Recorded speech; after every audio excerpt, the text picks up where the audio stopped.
স্বপ্না কুকিংয়ে সবাইকে স্বাগত। কিছু বিশেষ কারণের জন্য আমি ভিডিও দিতে পারিনি, এবার রেগুলারভাবে আমি দিতে পারবো আশা করছি। আজকে আমি মোচার চপ বানিয়ে দেখাবো। প্রথমত একটা মাঝারি সাইজের মোচা নিয়েছি, তারপর একটা থালায় লবণ দিয়ে জল দিয়ে দিয়েছি, তারপর মোচাগুলো ছাড়িয়ে ছাড়িয়ে কেটে নুন জলে দিয়ে দেব। তারপর একটা কড়া বসালাম, একটা মশলা ভেজে নেব। জিরে, ধনে, মরিচ, শুকনো লঙ্কা ভেজে একটা থালায় রেখে দেব। একটা প্যানে জল দিয়ে দিলাম, লবণও দিলাম আর একটু সাদা তেল দিয়ে দিলাম। দিয়ে কেটে রাখা মোচাটা সিদ্ধ করে নেব। আর দুটো আলু কেটে নিয়েছি মোচার চপে দেওয়ার জন্য, ওই মোচাতে দিয়ে দিলাম, দিয়ে চাপা দিয়ে দিলাম। দিয়ে একসাথে আলু মোচা সিদ্ধ হতে থাক। আর ওদিকে ভেজে রাখা মশলাগুলো আমি পিষে নেব। বেশি মিহি করে পিষবো না, একটু গোটা গোটা পিষবো। আমার মশলা পেষানো হয়ে গেছে। একটা ছোট্ট কৌটোর মধ্যে চাপা দিয়ে টাইট করে দিলাম। মোচাটা আমার সিদ্ধ হয়ে গেছে, এবার আলুগুলো সিদ্ধ হয়ে গেছে। এবার একটা বাসনে জল ঝেড়ে নেব। আলুগুলো তো তুলে নেব প্রথমত, তারপর এদিকে কাঁচা লঙ্কা, রসুন, পেঁয়াজ, ধনেপাতা সব নিয়েছি, ওগুলো কুচোবো। এদিকে জল ঝাড়তে দিলাম মোচাটা, তারপর আদা গ্রেট করে নেব, রসুন গ্রেট করে নেব, লঙ্কাও গ্রেট করে নেব। এইভাবে সব গ্রেট করে নিলাম। ধনেপাতাও কুচিয়ে নিয়েছি। আর অন্যদিকে গোটা তিনেক পেঁয়াজ নিয়েছি, কুচি কুচি করে কেটে নিলাম।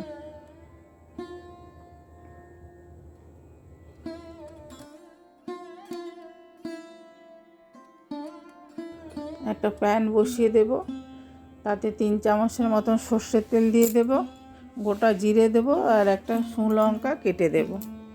এই তেলটা গরম হয়ে গেলে প্রথম গ্রেট করা রসুনটা দেব, গ্রেট করা আদাটাও দিয়ে দেব, দিয়ে নাড়তে থাকবো। তারপর কুচানো পেঁয়াজটাও দিয়ে দেব। এবার পেঁয়াজটা ভাজা ভাজা হয়ে গেলে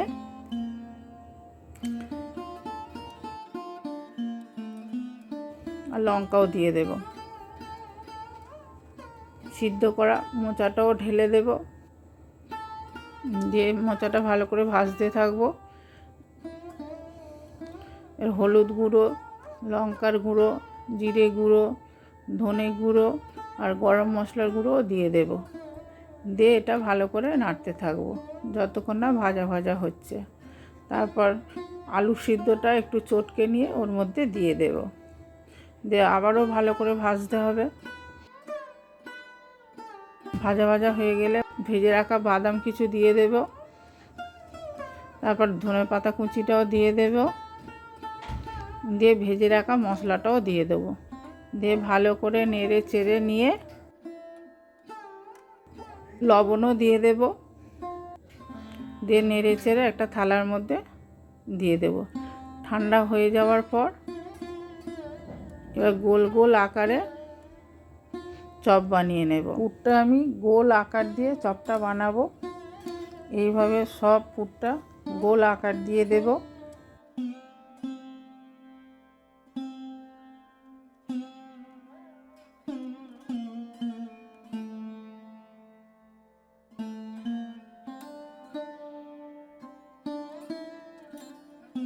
এবার একটা বাসন নেব, নিয়ে তাতে 3 চামচ কর্নফ্লাওয়ার আর 3 চামচ ময়দা দিয়ে দেব, আর কিছু মরিচ গুঁড়োও দিয়ে দেব আর লবণ দেব। দিয়ে ঠান্ডা জল দিয়ে দেব, দিয়ে একটা ব্যাটার বানিয়ে নেব। এমনভাবে বানাবো যাতে দানা দানা না হয়ে থাকে। দেখুন এইভাবেই আমি বানাবো, বেশি পাতলাও না বেশি ঘনও না। আর অন্য একটা পাত্রে ব্রেড ক্রাম্ব নিয়ে নেব, নিয়ে একবার ব্যাটারে ডোবাবো আর একবার ব্রেড ক্রাম্বে ডোবাবো। এইভাবে দুবার করে কোট করে নেব, নিয়ে একটা পাত্রের মধ্যে সাজিয়ে রেখে দেব।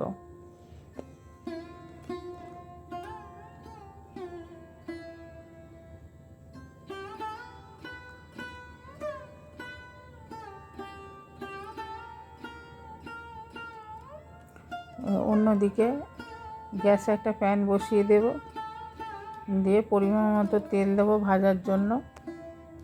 তেলটা হালকা গরম হলে এক এক করে সব তেলের মধ্যে দিয়ে দেব।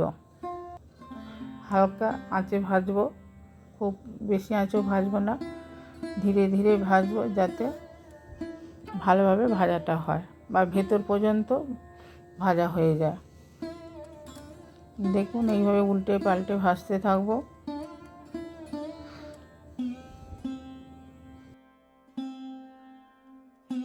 দেখুন আমার হয়ে গেছে চপ ভাজা। এবার একটা পাত্রে আমি সার্ভ করে দেব পুদিনার চাটনি দিয়ে। এই রেসিপি আপনাদের কেমন লাগলো কমেন্টে জানাবেন।